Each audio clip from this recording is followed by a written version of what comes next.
అమ్మా, కుటుంబం కట్టబడటానికి బలమైన స్తంభం ప్రేమ.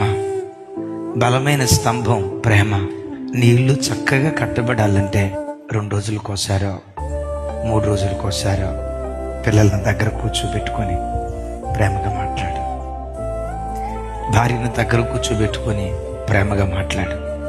కనీసం వారానికి ఒకసారి అయినా కుటుంబ సమేతంగా ఒకసారి ఒక చోట కూర్చొని అడుగు, రే నాన్న, నీకేమైనా బాధ ఉందా? నీ తండ్రిని రా, నాకు ఈ భూమి మీద ఆశ అంటూ ఏదన్నా ఉందంటే అది నువ్వేరా. నీ కొరకేరా రెక్కల ముక్కలు చేసుకుని ఇంత కష్టపడుతున్నా. ఎక్కడైనా నన్ను తప్పుగా అర్థం చేసుకున్నావా? రా నాన్న, కూర్చో కూర్చో అని లాలించేటప్పుడు లాలనగా, ఆ లాలన మాటలతో పిల్లలకు ప్రేమను పంచేవారిగా ఉండాలి. బైబిల్లో ఒక విచిత్రమైన మాట రాసింది. దానికి అర్థం తెలిసిన వాళ్ళు చేయొద్దండి. లోపట ప్రేమించుట కంటే బహిరంగంగా గద్దించుట మేలు. ఒకసారి చెప్పండి. లోపట ప్రేమించుట కంటే బహిరంగంగా గద్దించుట మేలంటే పదే పదే పదే గద్దించమని కాదు. నీ గుండెల్లో ప్రేమ పెట్టుకొని ఆ ప్రేమ నీ పిల్లల దగ్గర వ్యక్తపరచకపోతే దాని వలన ప్రయోజనం ఏంటి?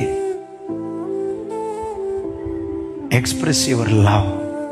నీ పిల్లల పట్ల నీ గుండెల్లో ఎంత ప్రేమ ఉందో. వాడికి మార్కులు తక్కువ వచ్చాయని పెట పెట పెట పెట కొట్టావు, తప్పు లేదు, కొట్టావు.